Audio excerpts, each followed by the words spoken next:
C'est sur ces notes transcendantes qu'a commencé vendredi soir la 39e édition des Journées européennes du patrimoine à Rezé. À l'intérieur de l'église Notre-Dame du Rosaire résonnent les voix du chœur Aria Voce, l'occasion de découvrir ce lieu atypique de façon musicale. C'est une église qui, en la voyant comme ça de l'extérieur, on se dit mais à quelle esthétique appartient-elle ? Et finalement, en tout cas pour la musique, c'est un lieu exceptionnel pour nous puisque l'acoustique est vraiment somptueuse, c'est très intéressant. Et puis il y a une proximité avec le public qui est sans doute rendue par ce gradinage un peu assez moderne qu'on voit dans peu d'églises. Plus loin, le site de Saint-Lupien vit à un autre rythme, celui des frappes de monnaie gauloises.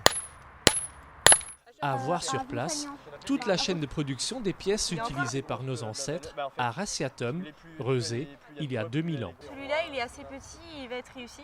Ils sont déjà durs. Si on va faire une petite pièce, il nous faut des petits flancs. D'accord. C'est libre, donc tout le monde peut venir gratuitement venir écouter nos explications, voir comment on fait des monnaies gauloises. Par contre, c'est uniquement nous qui faisons toutes ces démonstrations puisque le métal est très chaud. 280 degrés pour être précis. Attention donc. Pour moi et pour nous, ce serait un peu trop dur pour verser et taper sans se faire mal aux doigts. En remontant davantage le temps, Malo Kervern propose de retrouver les techniques de fabrication de haches à l'âge du bronze. Donc tout le monde sait ce que c'est les haches à douille. Mercure, cuivre éteint, ça fait du bronze, on rentre dans l'âge du bronze. 2000 avant Jésus-Christ, on inonde le marché européen avec nos lingots et nos productions métalliques dans les fameuses haches à talons. Très accessible, c'est très sympathique, à portée de tous, très pédagogue, très bonne découverte. On est surtout venu pour les interventions extérieures et on a trouvé ça vraiment très enrichissant.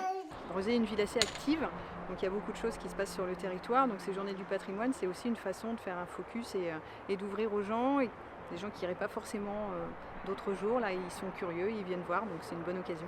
Dimanche, les journées du patrimoine se sont poursuivies avec, entre autres, des visites d'appartements de l'un des bâtiments les plus emblématiques de Rezé, la Maison Radieuse, visite proposée par les habitants.